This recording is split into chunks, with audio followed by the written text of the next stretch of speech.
오늘 금융당국이 10개 금융지주사의 지난해 경영 실적을 발표했습니다. 10개 지주사들의 당기 순이익이 소폭 늘어 역대 최대치를 다시 경신했습니다. 권역별로 보면 은행과 보험이 지주사의 이익 증대를 견인했습니다. 하지만 올해 실적은 홍콩 ELS 자율 배상과 부동산 PF 리스크가 변수로 크게 작용할 것으로 예상돼 비상이 걸렸습니다. 자세한 내용 이연아 기자와 알아봅니다. 어서 오세요. 안녕하세요. 네, 먼저 오늘 금융당국이 발표한 금융지주사들의 경영 실적 결과를 살펴보겠습니다. 어떻게 나왔습니까? 네, 이번에 금융당국의 경영 실적 집계에 들어간 지주사는요. KB 신한, NH농협, 하나, 우리, BNK, DGB, JB, 한투, 메리츠 등 총 10곳입니다. 10개 금융지주사의 연결 총 자산은 3,530조 7천억 원으로 전년 대비 3.3%, 112조 6천억 원이 증가했습니다. 당기 순이익 변화에 대해서 좀 더 자세히 알아보겠습니다. 당기 순이익이 역대 최대치를 경신했다고요? 네, 그렇습니다. 10개 금융지주사들의 지난해 연결 단기 순이익을 살펴보면요.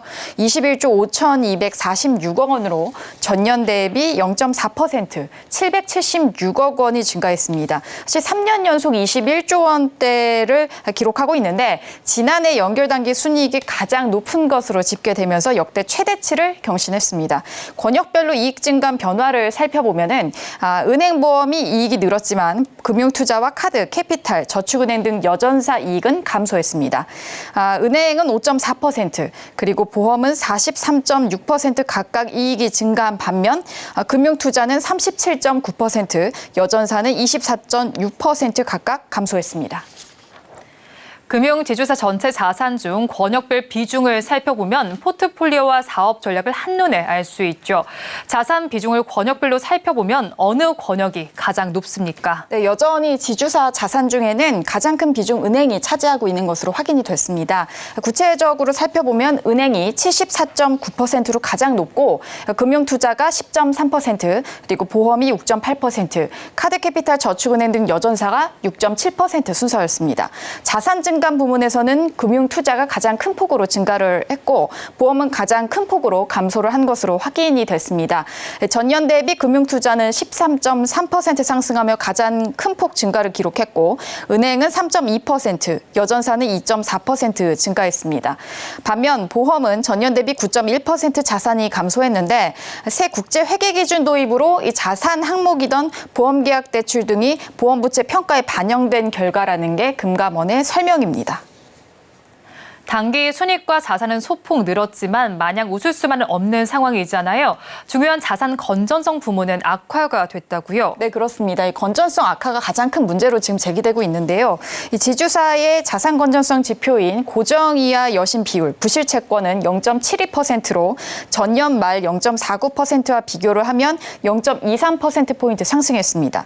부실채권, 이 고정이하 여신 비율이 보면은 지난 2018년 0.74%에서 2021년 0.47%를 기록하는 등 매년 하락하는 추세를 보였는데 2022년 상승세로 전환된 이후에는 급격히 늘어나고 있습니다. 신용 손실흡수 능력을 판단하는 지표인 대손충당금 적립률도 전년 대비 19.9%포인트 하락한 150.6%로 떨어졌습니다. 이런 상황에서 금융당국은 연일 금융사들을 향해 충당금 적립률을 높이라고 압박하고 있습니다. 지주사들의 고민이 깊을 것으로 보이는데요. 네, 그렇습니다. 금융당국은 향후에 경기 둔화나 아니면 고금리 기조 장기화 등에 따른 위험 요인을 막기 위해서 금융사들에게 충당금 적립률을 높이라고 연일 압박하고 있습니다. 대내외적 환경은 하지만 쉽지가 않은데요. 금융권에서는 지난해보다 올해가 더 쉽지 않을 것이라는 분위기가 많습니다. 10개 금융지주사의 자산 비중 중에 상당 부분이 은행이 집중됐다는 걸 앞서 설명을 드렸는데 은행권은 실적에 직접적 영향을 미칠 수 있는 이슈들이 현재 많이 있는 상황입니다. 일단 부동산 PF 부실 등의 영향으로 지난해 4분기 신규 발생한 은행 부실채권 규모가 5조 7천억 원으로 확인이 됩니다. 여기에 올해는 이 당국 주도로 이루어지는 PF 사업장 구조 조정이 진행될 경우에는 기업 여신 신용 위험도가 상승할 가능성까지 제기가 되고 있는 상황이고요. 이와 함께 이번 달 달부터는 본격적으로 진행되는 홍콩 H지수, ELS 자율배상 이슈에 따른 실적 악화도 예상이 되는 상황입니다. 금융권에서는 최대 2조 원 규모의 자율배상을 예상하고 있기 때문에 이 부분이 실적 악화에 직접적으로 영향을 미칠 것이라는 얘기가 있고 또 고위험 상품 판매 축소에 따른 추가 손실도 예상이 되는 상황입니다. 은행권의 이슈들에 따른 실적 영향은 은행 자산 비중이 높은 이 지주사에게는 직접적인 영향을 미칠 것으로 보입니다. 여기에 카드사 등 여전사 부문 실적 악화에 따른 경고 등이 울렸고 부실 채권 급증이 뇌관으로 자리 잡을 가능성까지 있어서 현재 지주사 차원에서는 어느 때보다 건전성 방어를 위한 전략이 필요한 시점이란 목소리가 높습니다.